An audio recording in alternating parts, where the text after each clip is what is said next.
So thank you so much, everyone, for coming. It's really excellent. This is, I think, probably now our fourth webinar we've had in this series, which have really been introducing the whole concept of stakeholder governance, very much through the lens of what is going on in the European Union to really enhance this concept. And what we want to do with this webinar is welcome you all, introduce many more people to the work we're doing on this area of stakeholder governance, and just bring you up to date with both what's been going on in the European Commission and the European Parliament, and also the responses that we've been making from the Interdependence Coalition. And a very quick run through for those of you who are not already informed or know about the Interdependence Coalition. This is a group of wonderful individuals and companies we've met and aligned with. Some of B Corps, but many are from other different organizations who are aligned with us in the intention to change the way directors are obligated to think about the different interests of stakeholders when they're running the company. And so this has been an agenda that the European Union opened up last year, and we have been responding to it and created this coalition to help us bring a powerful representation of companies who are either involved in this or showing it can be done for the European Commission to really consider this as a viable option. So we're going to bring you up to date with what we've been doing with the Interdependence Coalition. And to do that, we're really delighted we have Wojtek Baczynski, who has actually just arrived in Sofia in Bulgaria and is jumping on to talk us through really some of the proposals that we are suggesting need to be made to the current draft proposal for the European Directive on Corporate Social Due Diligence, Corporate Sustainability Due Diligence. We're also going to have Professor Alberto Alemanno, who's been working with us with the Good Lobby, his organization he founded to help organizations have their voice heard in Brussels. He will join us and we'll have a question and answer session. We'd love you to pose your questions to him as well, and comments and thoughts.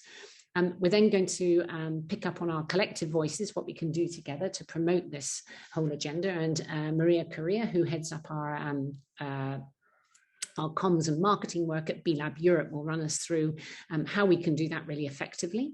We'll have another opportunity for some questions, feedback, comments, thoughts, and then we'll run into what's next.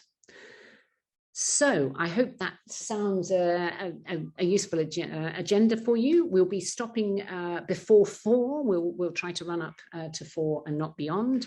And please do use the chat feature for any comments, but also make sure that you have a chance to voice any questions and comments as we go.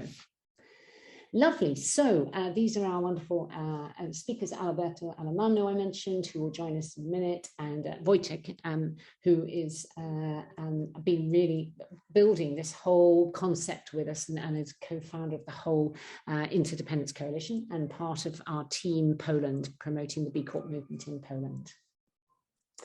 I just therefore wanted to give you a very quick run through on where we've got to and the journey so far. We actually had the European Parliament on the far left at the top in October 2020. So this is a long game. We're not anywhere near the end of it yet, so hold your patience. October 2020, European Parliament put forward a very powerful proposal and said we expect the European Commission to present a far-reaching document and draft directive to help us think about what should be the future way that businesses should be governed. And they opened up a consultation to address this. It was a very far-reaching consultation. You may remember this. We actually, the Interdependence Coalition was really, the beginnings of it was starting around this consultation. It was extremely positive, looking at all different aspects of stakeholder governance and how remuneration and incentives should be aligned to the benefits of how social and environmental impact should be adopted. So the consultation happened and was closed in February. We submitted our responses. They were pretty far-reaching, and we were grateful to draw on lots of examples from the B Corp movement to describe that. We then really had a bit of a hiatus, actually, while we were waiting for the Commission then to absorb the 500,000 responses they had.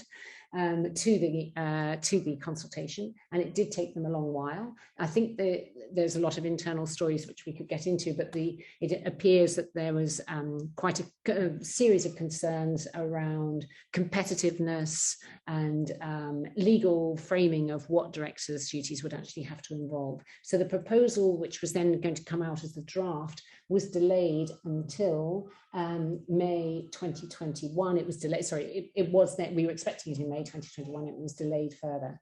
We actually launched the Interdependence Coalition this time last year, so it's 1 year old, and it was very much focusing on continuing to put pressure on the Commission to come up with a far-reaching proposal. And during this period, we were continuing in dialogue and messages and emails and correspondence to encourage that, and some articles to the same effect. We eventually found actually that the draft proposal was adopted in February this year, so a long time after we had expected it. And it's now that we have given our official response, which is this time in May, to comment on what we felt were the key points in that directive that we want to see enhanced. And it's that we're now going to talk about, because this probably brings everyone up to date with what we have said is not yet, we feel, sufficiently well covered in the proposal. So at this point, I'm going to pass over to Wojtek, who has been working with other lawyers, and we're super grateful to a small group of other lawyers who joined in the thinking of this and feeding into Wojtek's and my thoughts on this, and it was hugely helpful. So thank you to Carlotta, to Paul, to Billy, and I think many others who were part of the sort of legal subgroup. So thank you very much to all of you for help. But Wojtek, as the real kind of brains and author behind the response, could we pass to you now to just maybe run through the key points on it? Sure. Hi. Thanks, Katie, for setting the stage. Great to be here again with all of you. Complicated subjects. I always have a problem as a lawyer. I'm having 10 or 12 minutes to discuss something that is a North Star in corporate law. Directors' duties, fiduciary duties of directors. You can talk for ages about it.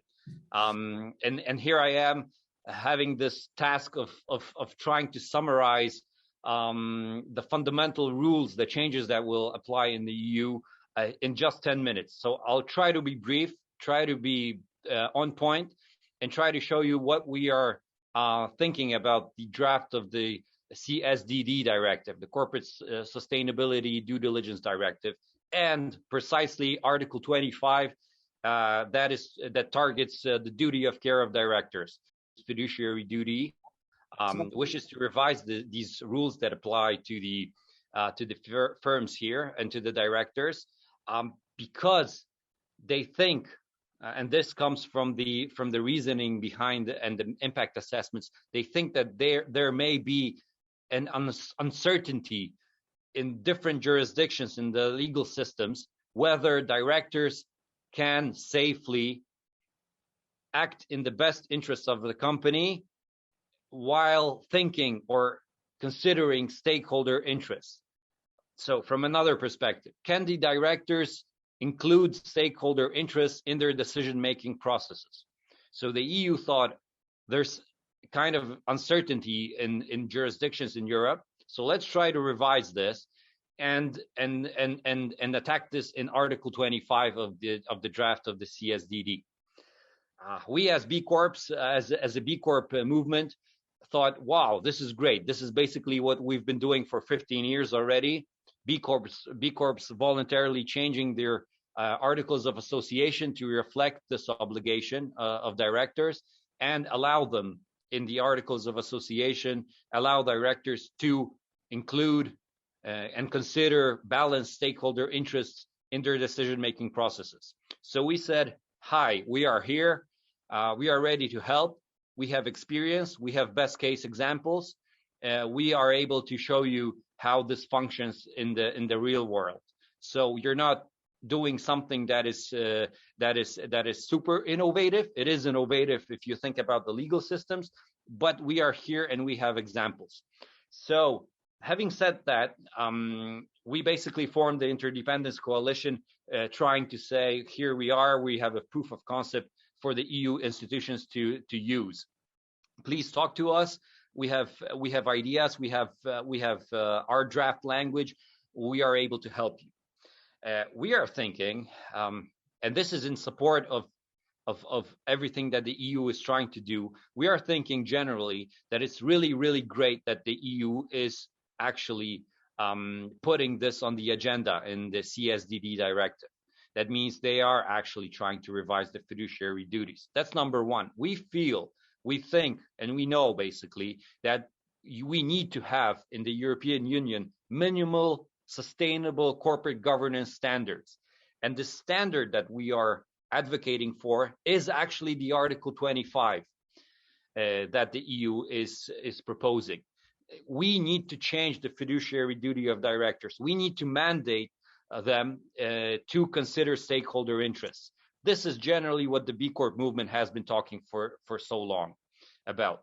So we think that the EU should be supported, and this is what we are generally asking you also. If you're talking to your lawyers, if you're talking to your friends, if you're talking to your business associates, please tell them the EU should not drop Article 25, even if in this minimal form. They shouldn't do this. Some business associations are claiming that there are costs that the companies will have to incur based on this piece of legislation and based on this Article 25. They are also saying that it's not clear that the EU system isn't already sufficiently incentivizing directors to play the sustainability game, to include sustainable matters, stakeholders in their thinking. Well, we think that if we're looking at and thinking about it and experiencing actually an human-induced climate crisis in the world, if we think about it and we have this climate crisis and it's human-induced, then the question should be reframed actually. The question should be whether the businesses, companies, whether they're doing sufficiently or have sufficient incentives to actually be doing better. So we're trying to reframe this. This is our goal. Again, the EU should not drop this. It's a powerful statement. Article 25 is a powerful statement for companies and directors, and this is the expectation. Some suggestions, of course, for improvement, because the draft of Article 25, it has a little bit of, from our perspectives, it could be drafted a little bit better, and there could be a little bit more things included. So if we can move to the next slide. Oh, no, sorry, that's it. Let's stay on it for a second. So basically what we're saying is that we're trying to say the scope of applicability should change of Article 25. And I'm going to talk about it in a second. We think that there's a little bit of a lack of clarity around the wording of the Article 25 that is proposed. And we're having this balancing weighting problem from directors. I'm going to discuss it in a second also. And we're having a problem with definitions in this directive and in Article 25 actually.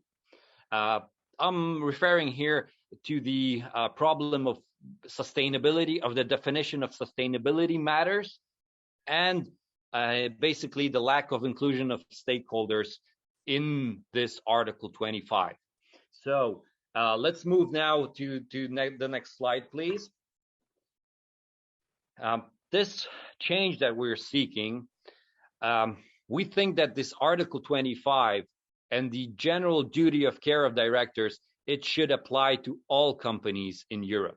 We don't see why actually the EU is trying to limit the applicability of this rule.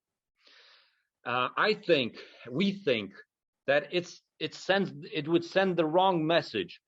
If you think about it from the legal perspective, and you think about your logic lessons in the university, if if you limit the applicability of this rule, you can think a contrario. You can say, if this only applies to 1% of businesses in the EU, as the EU is now proposing, then are the other companies, all that are left from this piece of legislation, are they free to forget about sustainability matters? Are they free to forget about stakeholders? I think it's the wrong message. They say, some opposition says that actually these piece of legislation, it will create a problem, a cost problem. But actually, and I hope Katie will be talking a little bit more about this and about the correlations that we found out while doing some research on B Corps. This piece of legislation, this Article 25, it actually creates social and financial value for companies. If you are obliged as a director to think about sustainability matters, about stakeholders, about the larger setting of a company and the environment in which it functions, it just creates a better fundamental analysis. The directors are not only focused on short-term profits, they're not only focused on Excel spreadsheets, but they should be thinking and considering the larger perspective. If I would be an investor, I would be really, really happy that the directors are looking at a larger perspective. That's where probably where the value comes from, the added value. An interesting fact also regarding the scope of application, we checked in the B Corp movement in Europe, how many companies actually, how many B Corps would be would this piece of legislation apply to? So it's only 20 out of 830 European B Corps. And those 20 companies, they already are living by this duty of care, the revised duty of care. The other ones are also living by it. We don't see any problems with that. Well, let's see. Let's move to the next slide, please.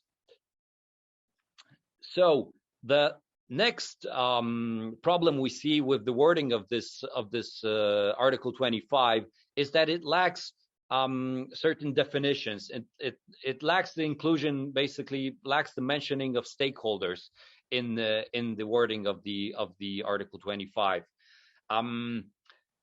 That creates certain problems. They're talking in Article 25 about sustainability matters. And sustainability matters is also not defined in the draft of this directive. And there is also no reference to sustainability, to the definition of sustainability matters, and no reference to any other pieces of legislation. I think that's maybe an oversight or some lack of oversight by the drafters. That's maybe an unintentional omission on their part. Basically, what we're trying to say is that the Article 25, it should refer in the definition of sustainability matters to the CSRD directive, where sustainability matters are defined, and it also should include in this in Article 25. We should be requiring from directors to consider not only sustainability matters but also stakeholder interests. We were thinking and analyzing this from different perspectives, and basically we were thinking whether sustainability matters, whether the definition includes stakeholders, is it in there, is it broader term, or how does it fit all together? So if you look at the CSRD directive, it already it makes a distinction between sustainability matters and stakeholders. So if you're already having that distinction, and in the CSRD directive, you're already requiring from companies to, in their reportings, to tell us as investors, as the society, you require from companies to report how their strategies, how their decisions affect or take into account stakeholders and sustainability matters, then from our perspective, this should be uniform in CSRD and in the CSDD directive. So it should be fit all together. That's why we think there's this lack of definitions, and this should be aligned together. Actually, that's an easy fix if you think about it. If we can move to the next slide, and that's the third thing that we're looking for, and it's a bit of legal argument here, and a little bit tougher. So, what do we mean that the directive should clarify the director's duties here in this Article 25?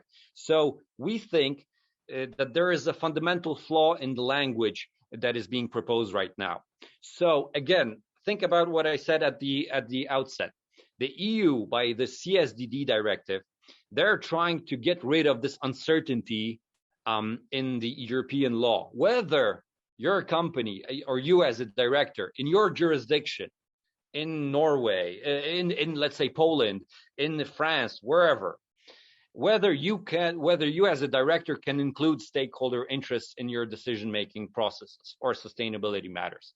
So if you have this uncertainty and the CSDD wants to get rid of this uncertainty, then the flaw is that the law here, the Article 25, it doesn't relieve the directors from the weighting exercise, from the balancing act. So let's assume for a second that Poland and its jurisdiction promotes shareholder primacy. So let's assume it requires from directors to prioritize shareholder interests in almost all situations over stakeholder or sustainability matters. So what would this legislation change, this Article 25, if it would require the directors to take account the sustainability matters or stakeholder interests, but anyway, it wouldn't change the shareholder primacy rule in the specific jurisdiction? So what this may be easier to explain. So what we're looking at, we want this Article 25 to say that if the director is taking into account the sustainability matters and the stakeholder interests, if he's taking them into account, he should be also free to balance them accordingly as the situation requires. So in some situations, the situation will require the director to prioritize shareholder profits, but in some situations, it will require to prioritize sustainability matters and stakeholder interests. We want the director to know that he is free to balance it accordingly. If we don't free this director in this Article 25, then we may end up in a situation that he will be thinking about stakeholder interests, thinking about sustainability matters, but at the end of the day, in his jurisdiction, the law will tell him prioritize shareholder profits. I think that would be a huge flaw if this piece of legislation would go without this rule. Let's move to the next slide, please. This is basically what we're proposing. If you have some time, please read about it. Please read this rule. We are still happy to take comments. If you have some additional ideas how the law should be structured, let's get this discussion going. And what? Let's try to promote this. I mean, as you see on the slide, this seems as simple fixes. Taking out some wording, adding a definition, and adding this article, this subsection 2. It's small changes, but very fundamental. They change the meaning of this Article 25. They make it better. They move the evolution of fiduciary duties even further. So I guess please support us. Let's try to work together to get this done. The EU, the Commission is still has some time Also, the EU Parliament and the Council has still some time to revise the language, and let's try to do this. B Corps, again, are working in this environment. They already included this rules. They are living day by day by this. In our response, you can read and find some studies that we identified and agree with them. So let's do this. I think that would be all from me. Happy to take any questions and get into the discussion. Katie, back to you. Thank you very much. Thanks ever so much, Wojciech. That's super. So yes, it looks small and small changes, but for a fundamentally a big difference that I think could be made. And shortly we might have a conversation with Alberto a little bit about what would that difference look like if we were able to secure these amendments that we're looking for in red. But maybe just to go on to the next slide, we are really keen that we use the B Corps as proof of concept that this actually is a living mechanism. What we're proposing for all companies is actually what voluntarily 5,100 B Corps across the world and 890, I think now in Europe, have already done. And we're beginning to build more and more data and information about how that affects the business. And what actually you see on this complicated slide, I'll try to make it simple, is we can't talk about causation yet because we don't necessarily know which order everything comes in. But what we clearly seeing from the data of companies that have been a B Corp and then recertified either once or twice, which you have to do in order to maintain your certification status every 3 years, we're beginning to get a really exciting set of data to show what this does. And what it seems to suggest is that there's some real multiple benefits for companies that are engaging with their stakeholders. If they actually meet them and they have forums and engage and hear and listen, what are the issues, what are the concerns for them? We also see that along with including in the job descriptions of team members, social and environmental performance targets or behaviors or outcomes, then interestingly, those companies with high involvement of these factors are also showing a higher point improvement in their B impact assessment score when they recertify, which is perhaps not surprising, but encouraging, and higher than average revenue growth. So one of the criticisms I think that has been made about this directive, not pushing too hard on defining the director's duties to have to consider all stakeholders, has been this could make businesses uncompetitive compared to other global players. But what we seem to be suggesting is there isn't any evidence from our European small but significant B Corp sample, there isn't any evidence that this is creating a problem to generating income, which is some form of a proxy for competition status. So we also see that companies that are embedding these sustainability targets over time are then measuring these and then engaging with stakeholders are also building the same, having the same benefits of higher point performance and higher growth. And what's really interesting, and perhaps is a good kind of check on that sort of theory, if we can call it that, is what happens for those that aren't doing this. And where we see companies that are not really sufficiently measuring any social and environmental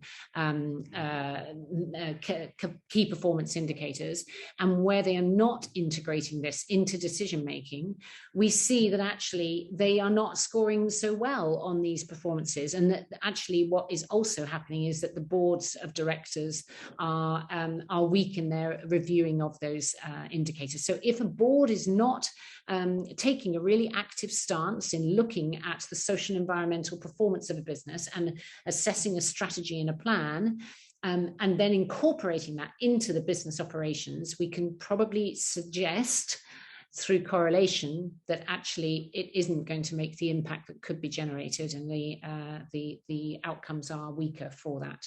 So this is, I think, a really powerful piece of kind of correlative information we can use to show both that this is benefiting on all our dimensions, social, environmental, and on a financial benefit, and that to miss the opportunity to include this could be really negative for the role that business plays in society generally. I don't know whether that's quite a lot of information. I don't know whether any of that makes sense. That's my framing here is just the what I've actually said. So the highlight on the screen now is just highlighting what I've just said. So I think that hopefully is clear. We can share this deck afterwards with anyone who would like to review it.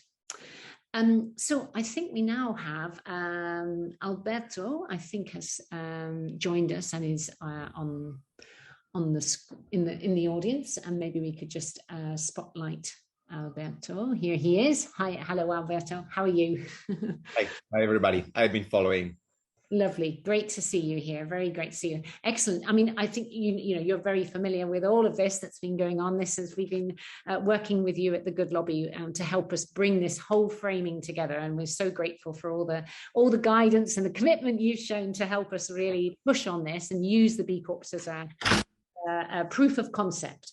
And maybe just we could start, and we will definitely open this up for others to speak as well, but just maybe I could kick it off. I wanted to just ask you, with your kind of broad experience of what we're trying to do in corporate law, but also how the European Parliament works, why do you think what we're proposing here as an expansion of directors' duties, why do you think this is important? Do you think it's important? I think I know you do, but maybe you could say why. No doubt that this is important, is fundamental for all the reasons you have been discussing. But I think it's important to make a step back and to realize that today what our countries, our public authorities, our governments are trying to do is to basically check whether the business models which are dominant in our society are somehow compatible with the transition that we need to embark on when it comes to the ecological transition, and the major transformations which are imposed by the increased awareness of the urgency to somehow change the way in which the role of companies has been operating in our society. So all of a sudden, context matters. Companies can no longer be operating in an insulated fashion. They need to somehow internalize the social cost they cause on the planet, on the people that are involved in their production or service provision process. So in a nutshell, we could say that unless the policymakers realize that the law is an instrument at their disposal to create incentives in order to change the attitude of company directors, but also investors, employees, and customers, well, we're going to lose an opportunity. That's pretty clear. So in a nutshell, I think now we no longer really have a choice, because what regulators are trying to do, and we see they really hesitate in doing so, is that to catch up with a game which has already been unleashed, because we know that investors really care about companies becoming more responsible for their role in society.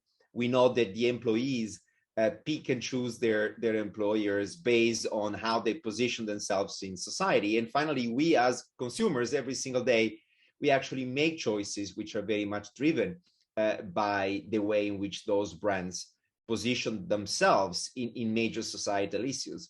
So what I find it quite paradoxically is that the market is somehow already ahead of the game, because there is a micro market, which is approximately 1/4 of the capital markets in Europe, which is somehow ESG related, is much smaller in the United States. And therefore, there is a demand for this. And the regulator, they simply have to create the right mechanism in order to guarantee those claims, which very often end up being in greenwashing or pinkwashing or whitewashing, to just be corresponding to what these companies are trying to convey to their different stakeholders. So this is, I think, the major game changer that it has to occur. And we see the regulators not necessarily being ready to follow up on market demand, and showing some hesitancy. However, the European Union is still ahead of the curve when it comes to other regions of the world. I think our proposal, which is not satisfactory for the reasons you have discussed earlier, is still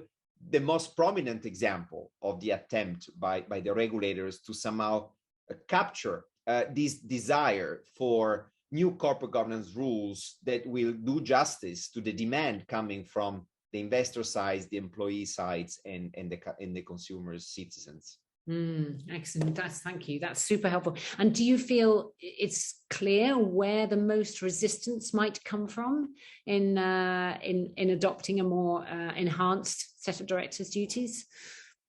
I think there's a variety of reasons and variables that really push back any kind of change.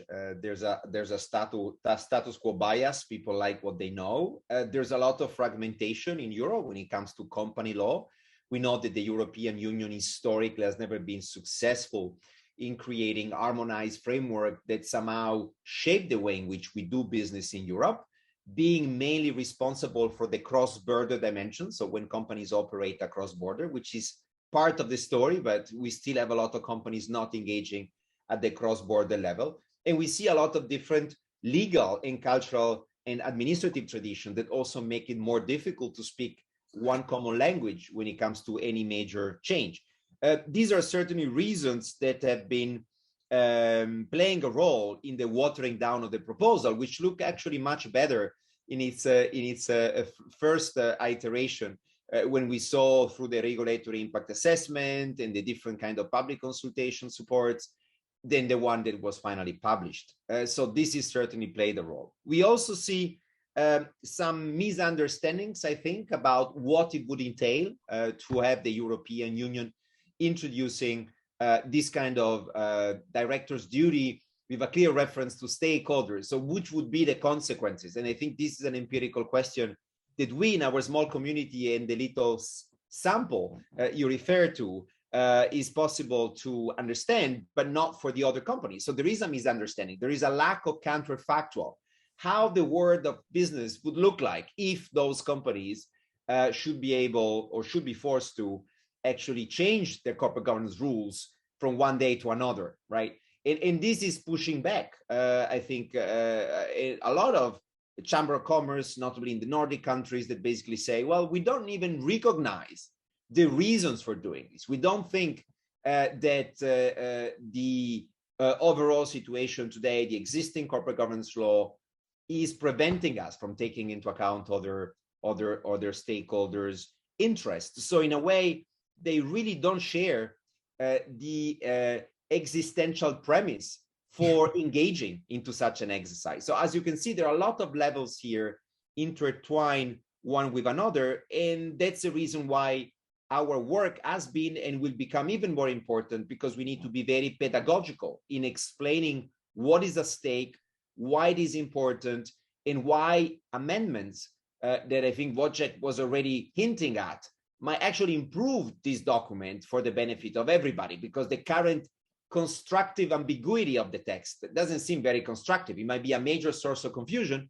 all the more so because it will be a directive. So it will be a text that each and every European member state will have to transpose in his own legal order based on his own administrative and political and legal culture, and then let his own enforcement system apply. Because when it comes to the enforcement, in particular, of the very weak director's duties, everything will be left to the existing law. And this will be a recipe for confusion, and lack of legal predictability might actually reveal a major pushback. So in a way, there's also a risk of backfiring, meaning that many people will feel that the EU should not play a role at all in corporate governance rules, because when it does, it doesn't do it correctly. So unless we get this right, we might set a precedent that will be negative and will be preventing us from actually improving the text. So the next 1 year and a half, 2 years, hopefully 1 year and a half, which is basically ahead of us. The next European elections will be in spring 2024. So we are midway, will be a defining moment. And we really need to take the most out of this experience by realizing that the political conjuncture is not ideal, right? We have the outcome of the French elections showing that the French are probably lost in this battle in a way. They will struggle to speak with one voice. We can imagine that the left, which will be the dominant force in France, will be asking for major amendments to this text. So in a way, we might get an ally, but how the president and the new government will be conveying this in Brussels is a big question. We might have elections in Poland, which might also affect the overall political balance in Europe, how the new Polish government would position itself on this. And in many other, let's say, political equilibrium are also at stake today, because corporate governance is not necessarily the priority of Europe today, right? We have so many other geopolitical challenges, starting from the energy all the way to the Russian invasion of Ukraine, that will keep busy and also distracted our decision makers. So this is also something we need to factor in our advocacy strategy. Yes, the call for pedagogical advocacy is going to be really important. How we actually really nail these points and bring them clearly to the lawmakers, as it were, and then have that actually carried through into the member states, I think is going to be a real challenge. This is such a technical and complicated area, and as you say, distractions are all around us. So yeah, very good advice. I was going to ask you about where you think how we should best advocate for this, and I think you've really covered some of that. I don't want to hog the microphone to speak to you, because I know others might have questions, and I see some other people putting comments in the chat. Would anyone else? I think, Guy, you've made a comment or a question here. Maybe, Guy, you want to just open it, and then we'll thank you. Again, so good to be with you guys.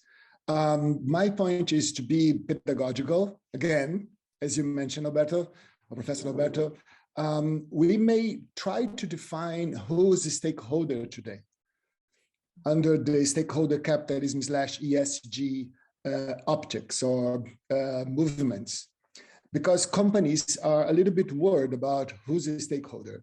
In my experience, working with B Labs in the B&B program, I am listening to totally different things.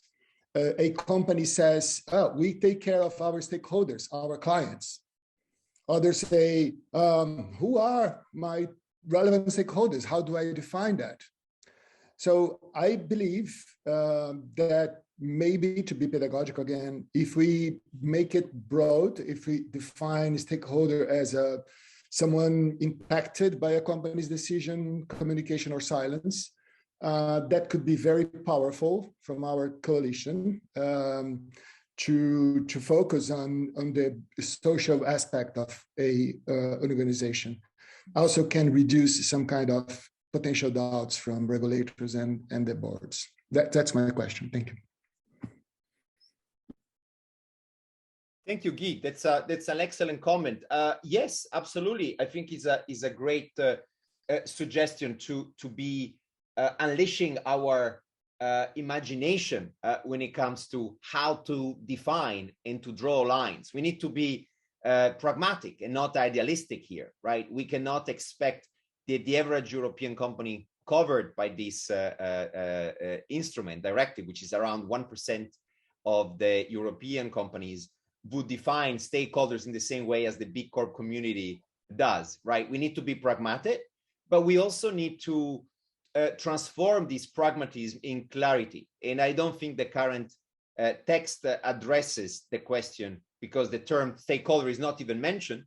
And of course, there's no definition of it. So as you said, you might talk to some companies saying, well, it's all about clients, it's all about the end game. Some others might say, well, the suppliers, insofar as the supply chain is part of the current inclusion of the social impact of a company with the non-financial reporting instruments that basically force companies to put under the radar screen also the existence of those actors. But we may go even further and to mention communities that are somehow affected, impacted by the production or delivery of products. Drawing lines there will be fundamental, and I think we should be even more proactive. We have been submitting observation during the consultation, which were listened. We got some feedback. We got some acknowledgement letters. We know that they know us now. We have been submitting a memo, legal analysis, assessing the proposal, but now we need to go further and trying to figuring out how we can constructively and pragmatically amend such a proposal by coming up with a list of items and potentially an alternative text, and a text that will look different, right? It might be easier to come up with a better text than just to chirurgically surgically intervene here and there in giving ideas, because some of these bolder ideas might not necessarily be inspired by the current text, but they might be inspired by our brainstorming as we're doing today. So traditionally, every text of European law, be it a regulation or directive, contains in Article 1 or 2 a clear set of definitions of the key terms which are used. This helps the Court of Justice and the National Court to interpret the text. So the more definition we can provide, the better. And even the idea of adding concept and ideas to that will also be welcome. And in my experience, it will find some room. So just to give you a sense, approximately 90% of the proposals coming from the Commission are amended by the European Parliament and the Council.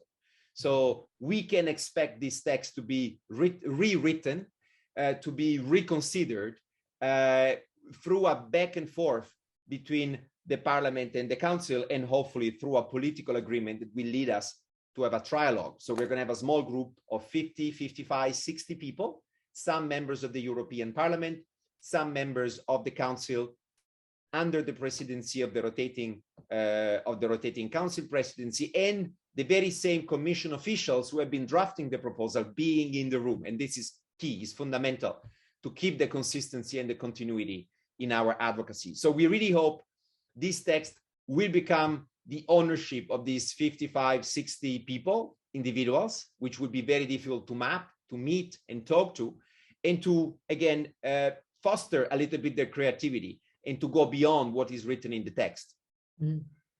Super. Thank you, Alberto. Thank you so much. And you've sparked some very interesting comments. And Guy, your question, I think, has also raised, or comment has also raised some great points about, why don't we use, from John, why don't we use what are the global standards for stakeholders already? And certainly, is the environment a stakeholder? I mean, it feels really hard for anyone in the B Corp movement to think of it in any other way, as it's a silent stakeholder, but it's a stakeholder. So, and it feels really important that the Commission and the Parliament line up all their big strategic policies around the Green Deal through their corporate law. And if we really are looking at the environment needing, as a climate change agenda is so prescient, that we have to think about how corporate law is really supporting that. And if the environment is not even on the table, we have a huge disconnect, I think. So lots of different issues. I would love to ask you a few more, but I'm conscious of time and I don't know whether we will manage to do so. But please, others, do put some questions or thoughts or comments in the chat. It's super helpful to have your views, and we'll reflect back on these after we finish our recording too. But what we'd love to do now is just give you a little bit of an idea of how we can really elevate our voice on this, because we're at the point now, I think we will reflect back further on whether there are different ways to address our narrative, as you've just mentioned, Alberto, whether we should start from a different place, not work with what we've got. But in any event, I think we're collected in our vision of what it is we're trying to change. And so I'm going to pass actually to Maria, my colleague, who I think is in the next door room. Here she is. Hey, could I have one word? Just one word, sorry. One comment. Please, of course. Because I saw a very interesting comment on the chat from Nicholas Gemio, saying that we need more data and more research regarding improved performance of companies that are using stakeholder governance. And I just want to refer to one point that I said. And I have a little bit of a problem with this point of view that is presented, that we need more data to show that sustainability, corporate sustainable governance leads to better financial performance. I think that we may be falling into a trap here. A trap that prioritizes actually profits and brings us back to what we are actually tackling. What I mean is, how about this question, whether we need more research on the negative impact of companies that prioritize profits? I would reframe it and shift the burden of proof a bit. I guess this is where we're heading. If we're thinking, okay, we need more research to tell people that if you're doing good, you make more money. But at the end of the day, what if it turns out that if you're extractive, if you're greedy, if you make more profits that way? What if the research tells us that? It doesn't lead us anywhere. So I'm just throwing in this thought. Sorry to cut in here. Maria, back to you. Thank you so much, Wojciech. And I think that's a really valuable point as we go into how we continue to make the case for stakeholder governance and what comes next from a comms perspective. So we have a couple slides to share. Actually, oh yeah, here we go. Magically, they are on screen. As Alberto mentioned, the next year and a half are really the defining moment for this. Of course, we've all been working on this since 2020, but from an advocacy perspective, this is really where we have the opportunity to make a difference with this proposal and ensure that all companies are held accountable to the interests of all stakeholders. And I love the point that Wojciech was just making of when we talk about, persuading these key audiences by using data and credible case studies, it's not just proof of the benefits of it, but it's also shifting that burden of proof to what happens when you don't do it. And I think the urgency that we've been presented with the current environmental and humanitarian crises has just helped reinforce that point. So from a communications perspective, the big piece of content that we've created is this response paper, which we can share in the chat as well for anybody who hasn't read it yet. It's a beautiful piece created by Katie and Wojciech, and also the support of an incredible committee in the Interdependence Coalition and an amazing group of lawyers who have gathered evidence, and of course, Alberto and the team at Good Lobby. In this piece, for something, I work in communication. So for somebody who doesn't work directly day to day in policy, I think what this piece does is to the point of how do we become pedagogical about this. This really helps reinforce what's at stake. And what do we need to do to reduce the ambiguity of the current proposal that's on the table? And so ultimately, over the next 18 months, our goal is to really persuade these three main audiences. So we've already submitted this proposal to the European Commission. We've also sent it to the key members of the relevant committee at Parliament. We've also received a response from the rapporteur of the committee, who actually wanted to join us here today, but was unfortunately unable to. And then the next piece is really going to be working with the member states. So currently the Czech Republic has a presidency. The next one will be in Sweden. So how do we really advocate to ensure that this is on their agendas? Because the next 18 months, the next year and a half are really going to be critical. So this piece of work, it's a 16-page response. There's an executive summary in the front and a lot of references in the back as well. But I think ultimately what we've also done with this, and we're turning this into a beautiful book that's also an engaging piece of storytelling that can be circulated around. But if you go to the next slide, what we've tried to include here are also some key pieces of narrative that all of you can use as part of your messaging to unpack what this is all about, really strengthening our case. And there's already some figures here that we've collected from the B Corp community. But as all the discussions have happened in the chat, I think any other cases to show both the negative impacts if you don't embrace it, or positive case studies of companies that have taken this on will only continue to strengthen our case. So this is the too long didn't read version of our response, but a couple key points that we just wanted to highlight, and many of them have been mentioned already by Wojciech and Katie and Alberto, is, fundamentally, if the incentives are misplaced at the top, the whole organization suffers. So what this response does is really also reinforce the importance of this duty of care being this overarching principle that ultimately will help shift the entire behavior of leaders and driving the culture change in companies as a whole, not just a few companies, but all companies. And then there's a few different pieces of evidence that show the business case for this. Both the point of doing this is one, to reinforce the business case, but also to combat any myths or any criticism that there isn't a demand for this, or that there's resistance for this from business leaders. We've seen an amazing case from the B Corp community of the demand of companies that are looking to engage in this already voluntarily, the business benefits. So if you look at the fourth point, the fact that B Corps that have voluntarily adopted such governance practice are outperforming in a number of different categories. And then also, as Wojciech mentioned today, the current scope of this draft only affects 20 of the B Corps of the now over 830 B Corps that operate in Europe, yet, there's so many more that have voluntarily agreed to take this on. So that should also serve as evidence to the Commission and to the Parliament that this is something that business leaders are really ready to take on.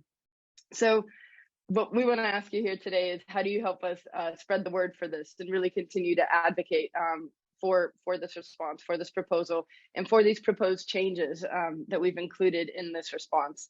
So on the next slide, a couple really simple things that could help us spread the word is just taking this response as well and sharing it in your newsletters, sharing it on LinkedIn articles, sharing it on other channels on your website. As I mentioned, we're creating kind of a formatted version of it that I think is also more digestible for different business leaders. But the more people we can get kind of knowing that this is on their radar, and also understanding the small yet fundamental changes that we're proposing within this response, the better. And then, of course, getting traction in the press. So when the original proposal from the Commission came out, Wojciech and Katie and Alberto worked on kind of an initial response to that, which is on your active. Hopefully, we want to continue to tap into press relations to advocate for stakeholder governance in general, and also specifically related to this directive on the table, and ensure that these pieces of news are shared on your websites, on your blogs. And then the last key piece is also, what we're doing here today. In this case, the BLab Europe and the Interdependence Coalition is hosting this event, but all of you are leaders in the space. So how can you also host these discussions and also participate in influential discussions that can really help get this on the table and get people talking about this? So for example, Wojciech, I think just last week, was at an international conference of lawyers dedicated to the ESG at the UIA Business Forum. So all of you are influential in your own industries. It's not just about speaking up for the Interdependence Coalition, but for the stakeholder governance that everybody that's in this room and all of the supporters of the Interdependence Coalition really believe in. You're all champions in this. So I think we'd love to kind of help amplify your efforts, amplify your events, and ensure that kind of these discussions continue happening. And on the next slide, just the last little piece, we've also created, we know not everybody's going to have the headspace to read the 16-page proposal. We've also created social media assets and are willing to kind of collaborate with anybody who wants to find more digestible, more pedagogical ways to unpack some of these key principles. But yeah, these are created by our wonderful comms team at BLab Europe, just unpacking these 3 proposed changes so people can understand really what we're advocating for and really get behind it. And again, we're really open to any ideas as well to continue, because it's going to be a long journey. So we want to continue having these conversations and ensure that over the next 18 months, this energy and this momentum that we're seeing doesn't die down. And so with that, I'll pass it back to Katie to talk about some of our next steps. Thank you, Maria. Thank you so much. That's fantastic. And I think you can tell we're all quite excited to get the word out there and to have you be real advocates for this. And thank you for being part of the Interdependence Coalition. If you aren't signatories already, please do consider being so, because it really helps us to really lodge this into a formal kind of advocating body. Yes, so just really our next steps that we want to move with is promoting now the Interdependence Coalition response. That's the document that Maria has just been talking about. And I think we also want to create a very summarized article, which I think could be useful and available for translating into different European languages. So Wojciech and I are going to plan to work on that and have something which is probably, something like, 1,500 words or so, which is, I think, much more digestible. And then we would be super grateful if you were able to endorse that and find journalists who could put that into the agenda, because one of the things that I think we will have to do is think about how we engage the member states, who may well be a little bit removed from all this at the moment, and we will of course have their involvement in this is going to be critical. They will be as Alberto explained, they will be in the room with a voice to discuss exactly what they want to, would they support the proposal, in whatever form is drafted. So their involvement, member states' involvement, is critical. So getting this actually familiarized across different member states and the arguments we want to make is really important. One thing we'd like to propose and could suggest, and we'd be interested in your thoughts again, is whether we could take a representation of signatories to the European Parliament. As Maria mentioned, we actually did invite the rapporteur at the European Parliament, a Dutch lady, Ms. Lara Wolters, who is the rapporteur for this particular directive. She would have liked to have attended today, but she was in 2 days of meetings around the CSRD, so she couldn't make it. But I think there's an opportunity there, and I'd love to hear whether you think it could be valuable for us to take a group of us to bring our case really visibly to her and to others in the Parliament. And then fourthly, there's a lot going on across the region, partly triggered mainly by B-Labs and other advocates across different member states. And actually yesterday, there was a lot of progress in the Spanish Parliament. And one of our wonderful volunteer lawyers, Carlota, who I think is on the line, may actually, hi Carlota, there you are, might just want to talk a little bit to the excitement and the good news that you could share with others about how this all fits together with the Benefit Corporation proposals. Yeah, thank you, Katie. So yeah, very big news from Spain from yesterday. I'm going to try not to get emotional about this, but 1 year ago, the Spanish B Corp movement launched a manifesto and a green paper demanding that the Spanish government create a separate legal figure for benefit corporations, empresas con propósito, following the footsteps of our fellow Italian and French B Corp activists, right, which have petitioned for and managed to have the same from their respective governments, so the Société Benefit and Société Mission Sociale.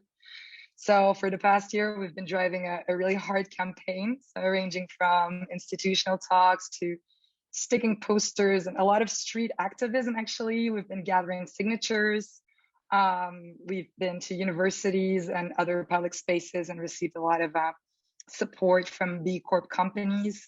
And yesterday we submitted the signatures in Congress, and perhaps for the first time this year, we generated a consensus between the left-wing and the right-wing parties, which agreed to create this legal figure. So it's very, very gratifying to see that all this mobilization of the active citizenship and companies is not in vain. So, wow, I think I'm going to cry a little bit, but it was really emotional.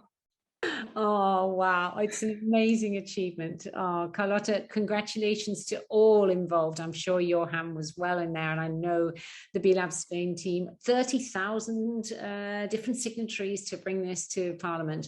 And I do think, and I know, Alberto, you and I have talked about this, the power of individuals, of civic society, of employees in businesses. I mean, we mustn't underestimate. They ultimately, the European Union is set up for them. We must make sure that these 500 million people have a voice at the table, and this is a wonderful example of how to do that and to really mobilize such a fantastic idea. So I hope that drives the spirit, and of course, although this will be a voluntary kind of legal form that companies can sign up to, it's such an important stepping stone to help us then really present something which is pushing further and forward to more mandatory considerations at the EU level. It's hard to jump from one to another without going through this really important development of an option to take these decisions. So fantastic that that the Spanish Parliament was so engaged and receptive.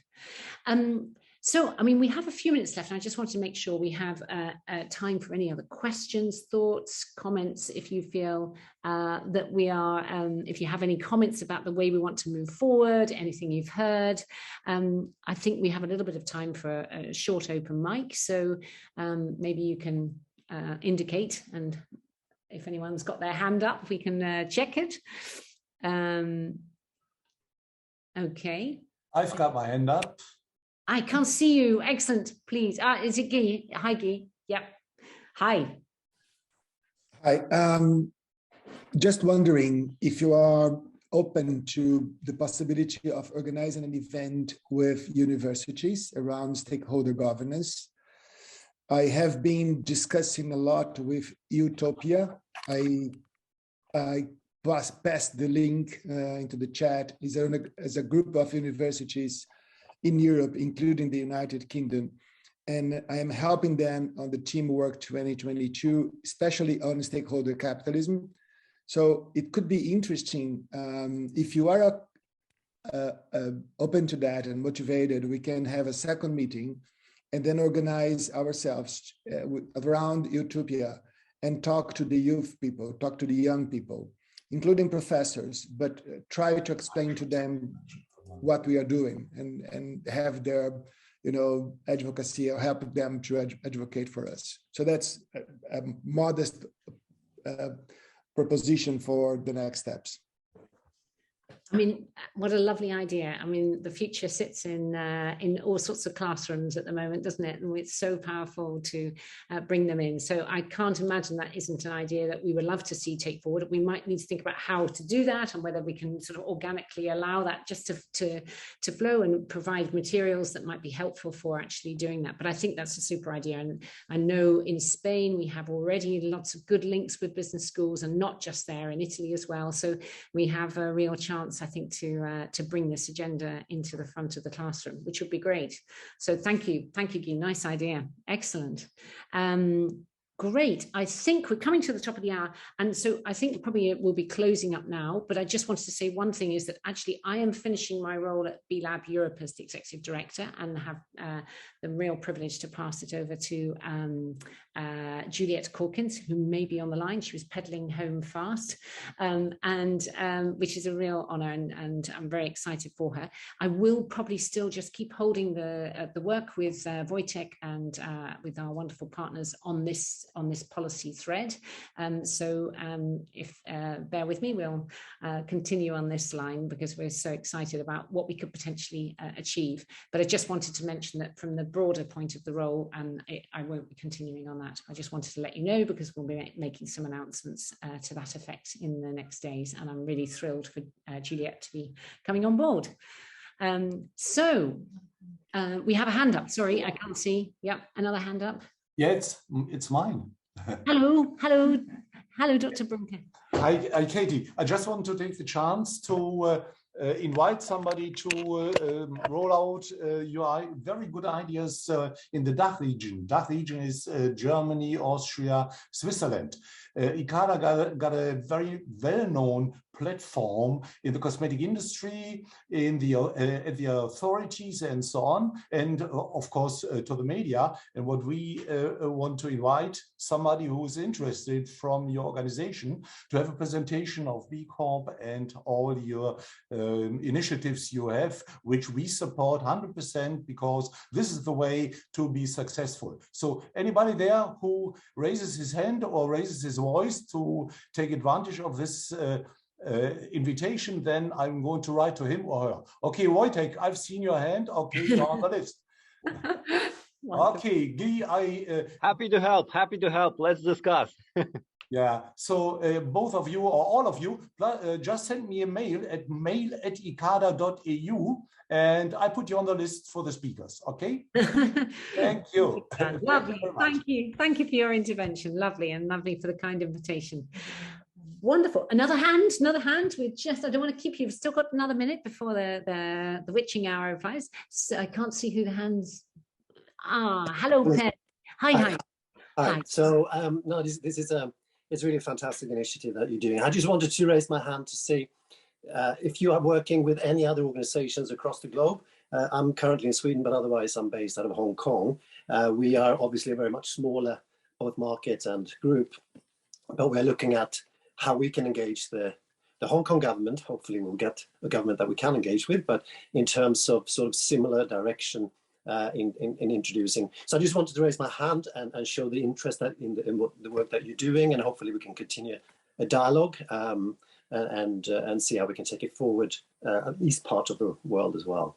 Definitely. And actually, Per, that's a super, I didn't know you were there. So your message on the chat at the beginning was indicating that we do actually have a B-Lab in Hong Kong. So maybe I could introduce you to them, and we can actually connect you to discuss how far they are taking this whole agenda forward. But it's a key element of all our work. So thank you for making yourself known to us to make that connection.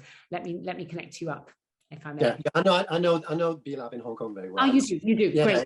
yeah, Excellent. well. Yeah. Oh, it was more the connection with the work that you're doing now. Yeah, indeed. Yeah. So yeah, but thanks anyway. So just keep in touch. Yes, right. Definitely. Please join our gang.